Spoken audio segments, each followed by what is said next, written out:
Hey Tom, how's it going, mate? Hey, good Jordan. How are you? Yeah, not too bad. Although I think I'd rather be where you are compared to where I am, stuck in a London office. Yeah, well, it's been dry, but we've been having some nice sunny weather out here in Chamonix. Yeah, have you been guiding today? Yeah, over in Italy. Yeah, yeah, Yeah, nice. Hey, so yeah, let's get straight into the interview. So I just wanted to start the interview by you sort of telling us where exactly you're from, like your upbringing. Sorry, because I know it's quite sort of almost like versatile, isn't it? yes. Well, I was born in the U.S. Near Washington D.C. in Virginia, and then I moved over when I was 11 to England. So I grew up in the southeast of England near Brighton, and then I've been living in Chamonix since 2009. Ah, nice. And bringing it back to your sort of your childhood, when exactly did you get into skiing, and how did you get into skiing? Was it the classic sort of UK school style skiing? Yeah, exactly. I had a bit of a late start, but I went skiing for the first time on a school trip when I was 13, and then yeah, I loved it immediately. And after that, tried to get into more school ski trips and convinced my parents to take us skiing in the Alps, and we went to the Pyrenees when I was a teenager. Started skiing with my brother as well. He's 5 years younger than me, but he loved skiing too, and so we skied together as teenagers. And then started skiing a bit more with friends. At uni as much as possible. I just head out to Alps whenever I could. And I did my first season, first time living in the Alps was in Teen in 2008.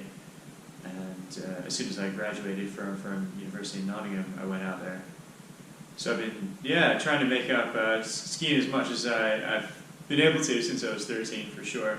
I mean, growing up in the southeast of England, didn't have it on my doorstep all the time. Yeah. I mean, that's definitely sort of the British spirit, isn't it? It's like you say, just trying to make up for what we were missing when we were younger. Almost, I was quite similar to you, sort of always just out skiing, just once, twice a year was school. But then once I escaped university, or even during university, for me, it's just like just try and get out skiing as much as possible once we finished. Yeah, yeah, nice.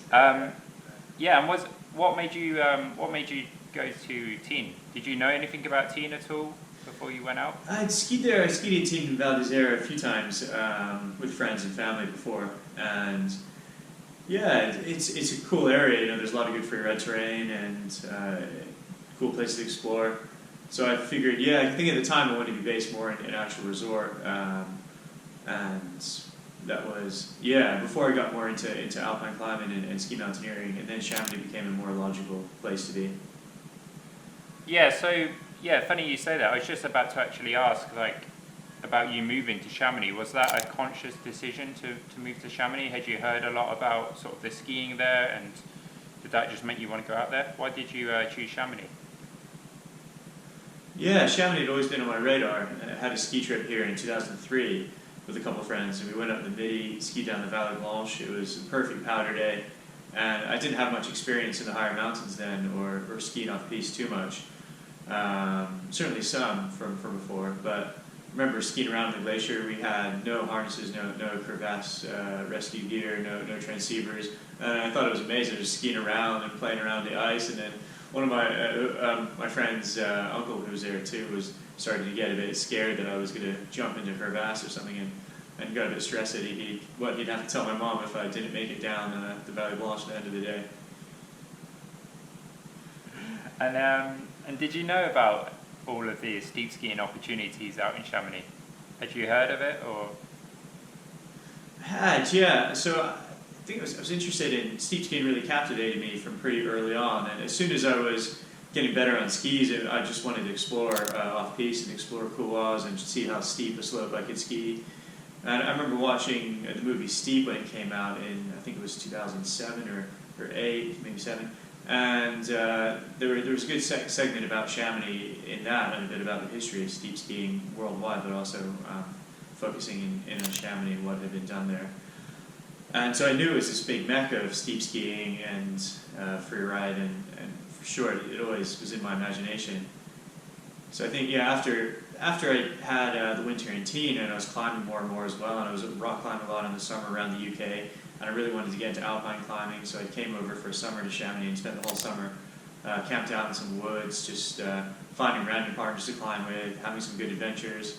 It was before social media, or nobody had smartphones or anything, but you'd leave a little message in a notebook in one of the office stoke Montagna, trying to find random partners to climb with.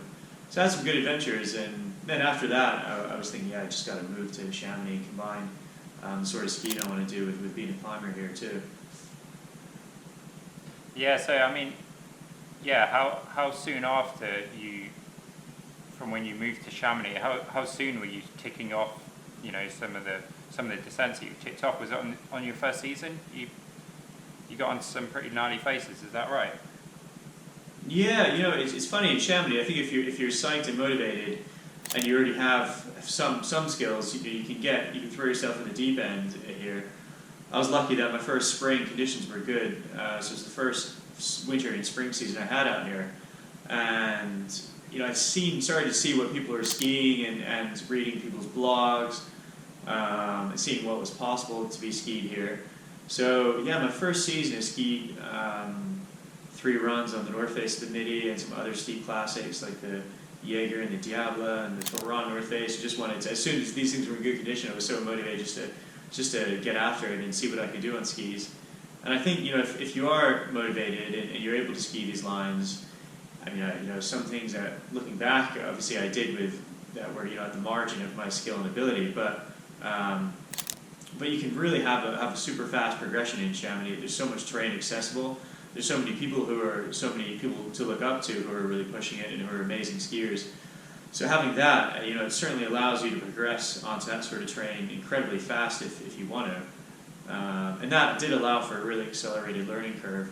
Already in teen before, I think I'd had a good foundation of skiing on steeps because I was so psyched I'd get out myself every day, even though a lot of the seasonaires there were more interested in day drinking and partying, which I did a bit of, but I was much more motivated to ski, so I didn't have any ski partners. I would just go out on my own.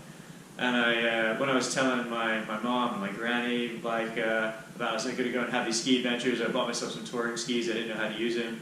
My granny actually bought me. She's like, "How can I keep you safe?"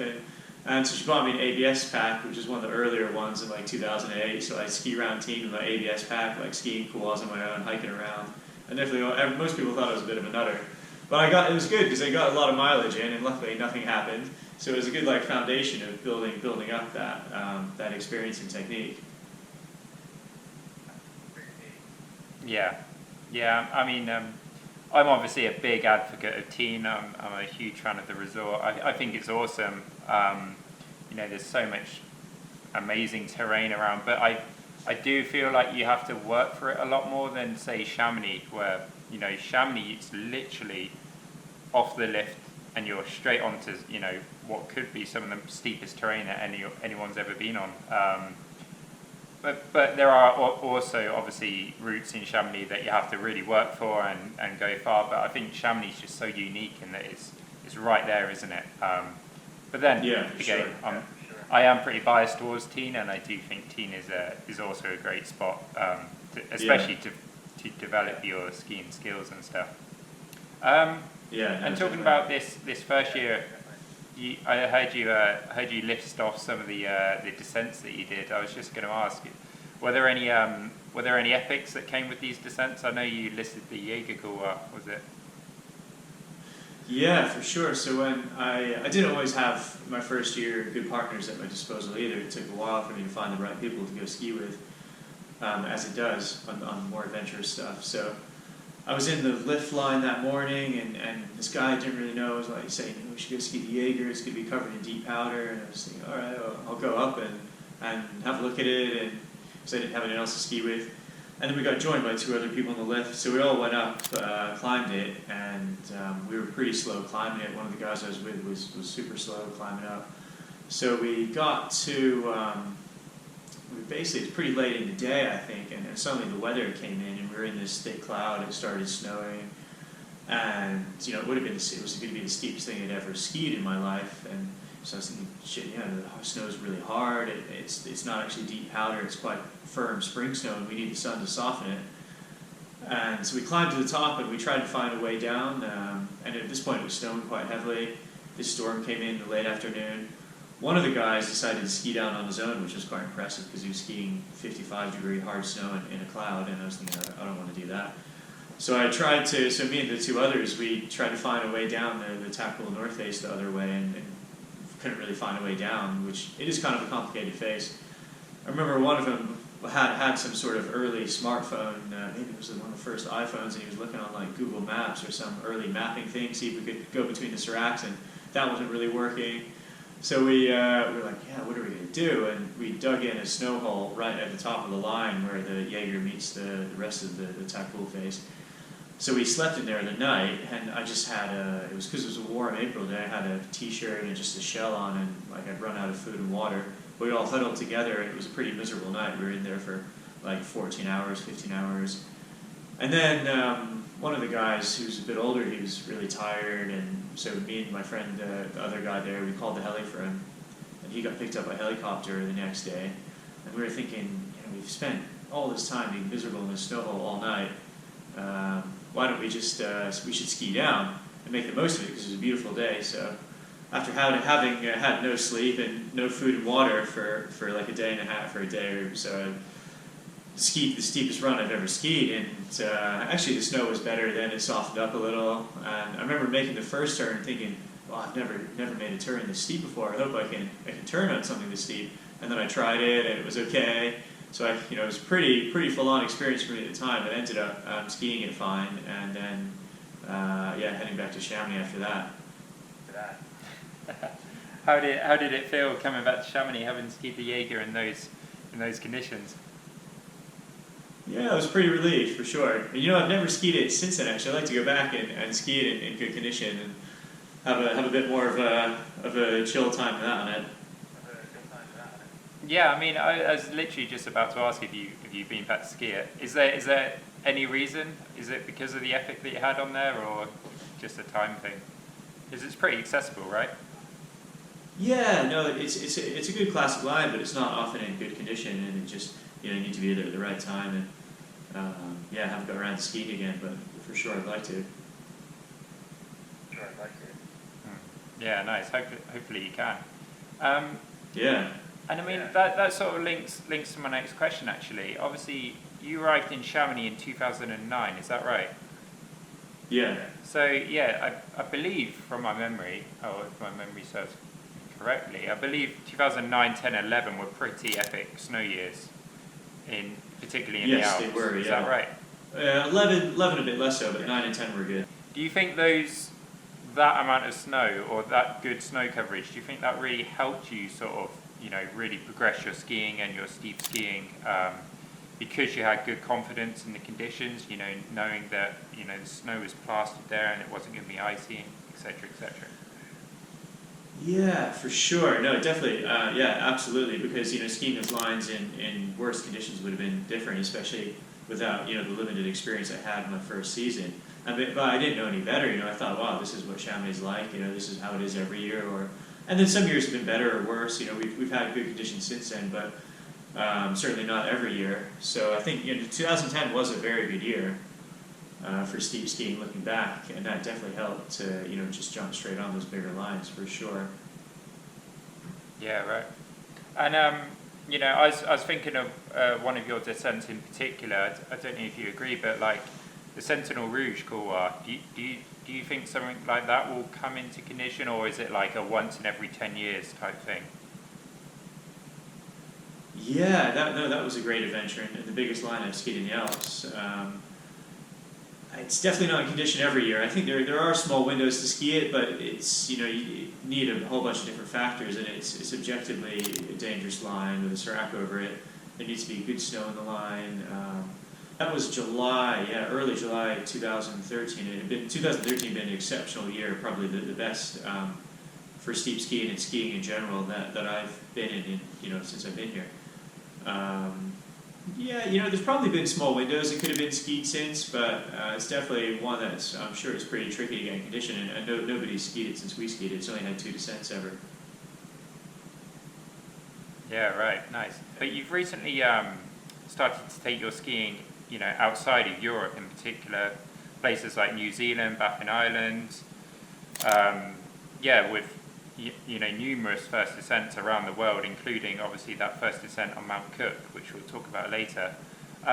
So had you always planned or hoped to sort of take your skiing, outside of Europe, particularly outside of Chamonix itself? Yeah, for sure. No, I think Chamonix is a great training ground to gain a lot of skills, and there's a lifetime of big lines you can ski here. There's always something to keep you interested in Chamonix and a challenge. There's still a lot of things that I haven't skied that I'd love to at some point if the conditions line up. But I think it's really cool to build that skill set and ability in Chamonix, which is the ultimate training ground, and also take that to other mountain ranges, which it always requires a different approach when you're going somewhere new. That's the mountains are big and steep here, but they're also quite accessible, and you have to adapt your ability to other mountains as well, and that might have different conditions, difficult to access. Just kind of getting to grips with new terrain, and also it's super cool to travel and see new places, meet new people, experience new cultures. So I think, that was something that as soon as I had the opportunity to do, I was definitely motivated to have adventures elsewhere too. There's so many amazing ski destinations around the world. It's there's for sure, and there's still a long list of places I'd like to go to at some point. Yeah, totally. And just going back to that sort of risk, that risk management type of thing. So would you say that you have to tone things down a little more when you're out in these sort of more far-flung areas? Yeah, for sure. Absolutely. You can't. In Chamonix, ski a lot of the time. The part of the ski culture here is often going and skiing big lines quite soon after recent snow. Which isn't always a good idea, and there's inherent risk involved with that. But mostly, a lot of experienced skiers are able to do that in Chamonix because we have a good stable snowpack for the majority of the time here, especially in the spring. These lines get skied a lot. A lot of the big classics will be skied, so you have the lines. They've already been skied, and skier compaction makes a difference. And then there's new snow on top of it. There's always a lot of information available. You can look on Instagram now and see what everybody in the valley has been skiing. There's a very good rescue service, good weather forecasting. So for sure, when you go somewhere more remote and serious, I definitely wouldn't. You have to take a step back and not necessarily charge into big lines with a lot of fresh snow in them. That being said, I think when you have a big objective you're focused on, especially if it's this big ski mountaineering line, somewhere that you're not going to get the chance to go back to, that's on the other side of the world. These big objectives in themselves, if you're motivated to it, you have to also step up and accept a certain amount of risk and uncertainty to maybe get a big line done. And that might not be something that you want to do all the time, but if you do have this objective that you want to, you might accept a certain amount of risk to attempt it. Yeah, nice. Yeah, definitely. When you read a lot of the interviews that you've done previously, you always talk about sort of, you're in it for the long run. You're not in it for the short term almost. So it seems like you're always very on it with your risk management, and you're very accepting that there is risk in the mountains that you don't want to take. Going back to Chamonix then, I was just thinking about that when you were saying that then.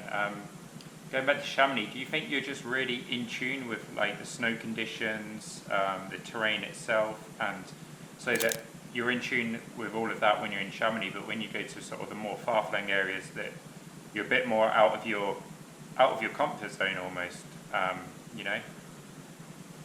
Yeah, for sure. And sort of sure, the weather conditions, the snowpack can behave quite differently in other ranges that maybe you haven't made an adjustment for. So that's also interesting because as a skier and a guide, it's also interesting to adapt your thinking and your risk assessment to a different environment. But also in Chamonix, I think we have a set of circumstances here that lets for sure people get away with things that you might not get away with in other mountain ranges and areas. But that being said, there have been, since I've been in here, I've also lost a lot of friends, and I've had some close calls myself. I certainly haven't always got it right. So I think as more time you spend in the mountains here and elsewhere, but really Chamonix is special in that it's a real hotbed of a lot of activity all the time and people getting after it all the time. So I've seen accidents happen, had friends die. So for sure, I'm also looking to maybe to constantly fine tune my own risk assessment and management too. That also your perceptions and your tolerance changes over time as well. Yeah, right. Yeah, definitely. Nice. And I know you said there was a lot more out there to be skied, so I was going to ask you what's next for you in terms of like on your ski list as far as you want to say, of course.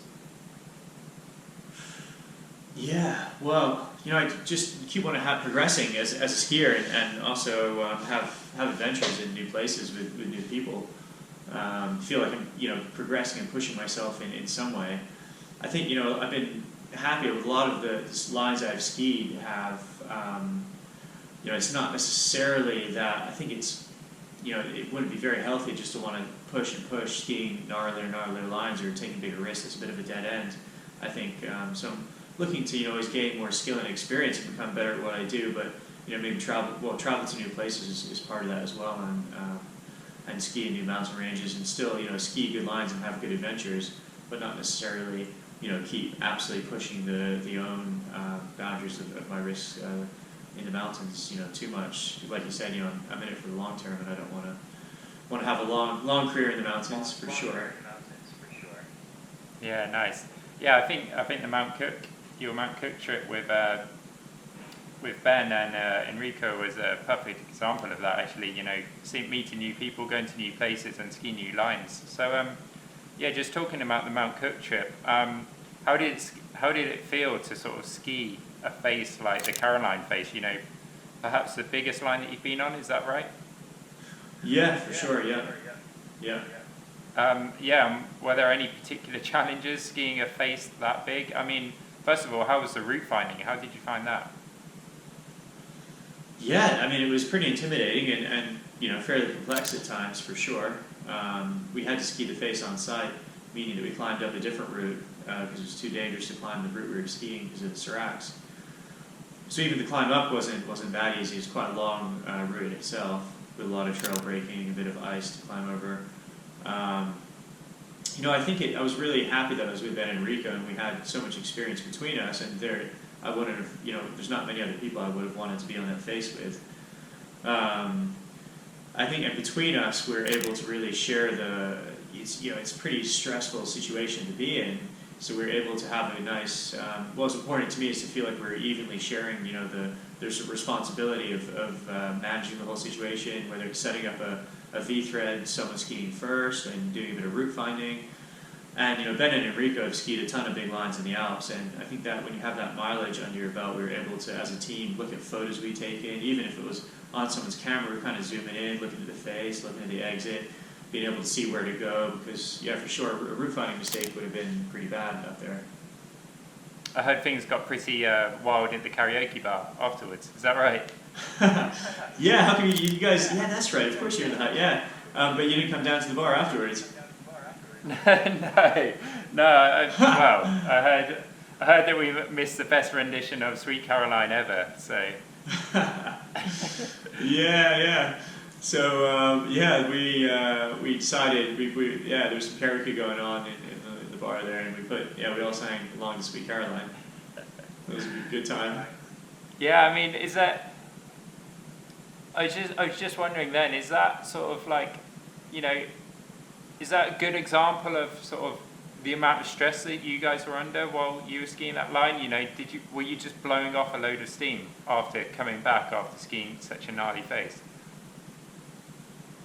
Yeah, for sure. No, I mean, we're pretty tired and also really happy, and so yeah, I think it definitely was. We were psyched to blow off a bit of steam for sure. Yeah, I think at the time it was like, wow, that was amazing. We're really happy with it, but it's like, it's like okay, what's next now? What's the next big line? And then and looking back on it now, I'm not sure. That could easily be the biggest thing I ever ski in my life, but it's hard to maybe to understand that at the time. It's one of those. It's a fairly dangerous line. It's such a big one, and also quite it was a well-known objective. It's certainly it's going to be hard to repeat that success. And we're really lucky with how the weather, the conditions came together, having the right team in the right place at the right time. And I'd already, had a bit of knowledge of the face beforehand from having gone ski the East Face and had a look at the Caroline Face 2 years before that. So that definitely helped. Yeah, it's hard to say. Maybe that'll be a ski mountaineering highlight of my life. Who knows? Yeah, it was it was almost like the dream line, wasn't it? Especially in the southern hemisphere. And it seems like it sort of really spurred on sort of an increased interest in ski mountaineering in New Zealand in particular. Obviously, a lot of people were into steep skiing and ski alpinism down there, but it seems like more and more people are getting into it. There was, I believe it was recently repeated, wasn't it, the Caroline Face? Yeah, exactly. Yeah. No, I've definitely seen a lot more ski mountaineering action happening in New Zealand. I think so I was there in 2015 and 17, and there weren't that many locals really getting after it on bigger lines, but it certainly seems to be a lot more now. I know this last year, I think the Sime Ridge of Tasman was skied, which is a really cool line as well. It's right opposite the Plateau Hut.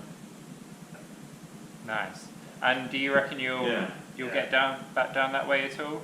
Are there any plans? I certainly would. It hasn't been possible the last 2 years, but I'd love to get back down. We'll see about this autumn or the next one.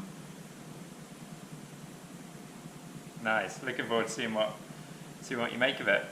And quickly, let's just chat about gear. I always sort of like to geek out about gear from time to time. First, I just wanted to know, obviously you've got other sponsors apart from Plume and Black Crows, but I just wondered if it was like a conscious decision to partner with two Chamonix-based companies. Obviously, Black Crows are based in Chamonix itself, and then Plume are just down the road from you, aren't they, in Cluse? Yeah. No, I'm so happy with both of them, but I don't know if it was conscious more than lucky. And I'd also had an affinity with both the brands before, which was nice, because before I was getting gear from them, the first pair of skis that I bought for my first season in teen in 2008 were Black Crow skis. They were the second year that the skis were actually being made, or the company was in existence, the very early Navis, which I loved, and I skied them pretty much every day. Then they were just absolutely destroyed by the end of the season. And one of the first pair of pin bindings I bought when I came to Chamonix were Plume, actually. And I think they've improved. Both companies have improved their product since then. And I was just lucky. With 2013-14, I got in with both those brands and been using them ever since. It's when you're using them day in, day out, and you need something that works for all the conditions we have in Chamonix, whether it's a really serious big line or just everyday skiing. But we ski. The conditions are so changeable here. Even on a big steep line, you can have perfect powder, then ice, then more powder, stepping between rocks. So to have something reliable that's made for that type of skiing too is great. And the Plume bindings are they're so solid. I trust my life to them on a fairly frequent basis, and the whole binding's metal. They're so simple. When I look at all these a lot of bindings that are so over-engineered and with so much plastic in them, and a lot of time my clients have problems with their bindings, I'm like, I just try to look at my Plume ones. They're just simple and they work, and I don't have to think about them. And I love them. Yeah, totally. Yeah, and going back to the skis, you're talking about sort of Black Crow skis being perfect for European conditions. It really does feel like Black Crows are sort of really made for the Chamonix terrain. Obviously, they've got a whole quiver of skis that cover a range of conditions, but does that sort of almost like European design, does that give you a lot of confidence in Chamonix when you're skiing on the steeps? Because for me, a Black Crow ski, obviously not the really fat sort of powder skis, but a lot of Black Crow skis have a fair bit of camber on them, and they have really good edge hold and bite. And to me, that's great for European, say, couloir skiing, especially in bad conditions. So does that almost specific design, does that give you a lot of confidence when you're out skiing these steep faces? Yeah, no, for sure it does. Yeah, absolutely. No, I think it's important to have a ski that can handle, that feels good in powder, but also has, traditional camber, good edge hold. You can ski rocker skis in some conditions on lines here too. but for sure, I think having like the core DNA of the ski that's coming from Chamonix really means that the skis, they are good in all conditions, for sure. And that's the Chamonix descents are so long and quite serious and exposed that you really need a ski that is able to handle those and can just be really solid, good edge hold, good stability, good dampening. Yeah, let's just quickly pick up on that binding comment that you just made earlier. So they're obviously a seriously underrated part of the ski setup, especially for steep skiing. You trust your life in your binding, keeping your boot, on your ski essentially when you're on a steep terrain. So what's your go-to binding for, say, like everyday steep skiing? Is it as simple as possible, less moving parts as possible?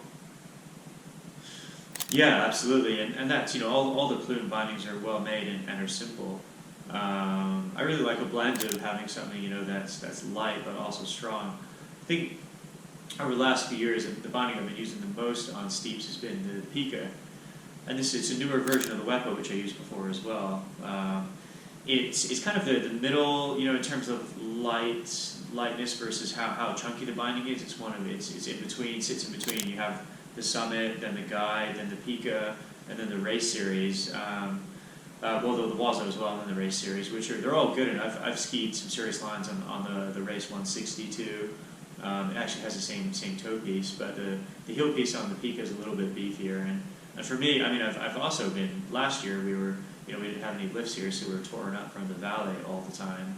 And we had super good snow to the valley, so I was skinning up and skiing a lot of powder laps, and doing that all on the Pika. And I've taken some pretty big, sort of 12 meter drops on it, skied some pillow lines on them too, and been free riding around, and they haven't let me down once. As well as taking them to Alaska, up to Denali, on some pretty long ski mountaineering lines that were 2,500 meter days. So for me, it's been a perfect blend of strength and lightness.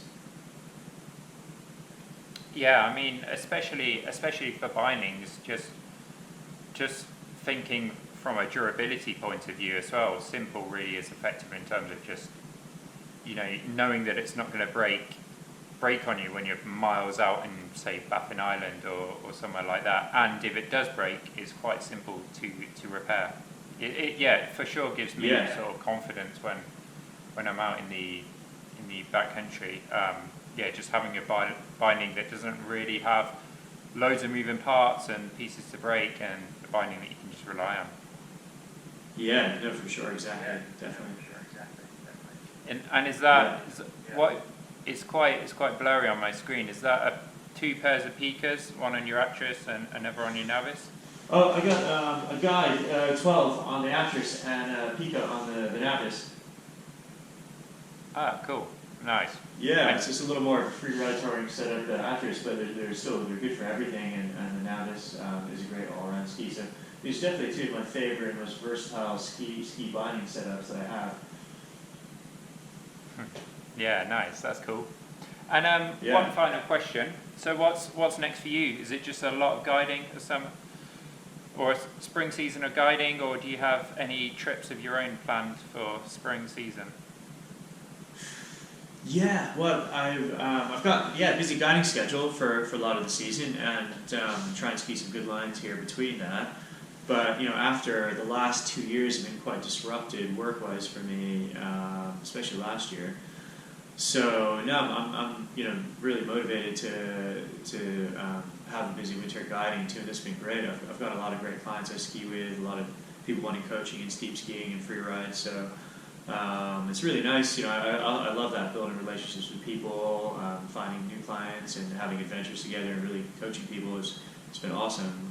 So I've got a lot of cool work lined up, and then I would like to go away somewhere because I haven't the last 2 seasons. So I'm actually looking at options for this May, and I'd like to organize a trip to Pakistan. So I'm trying to put that together at the moment.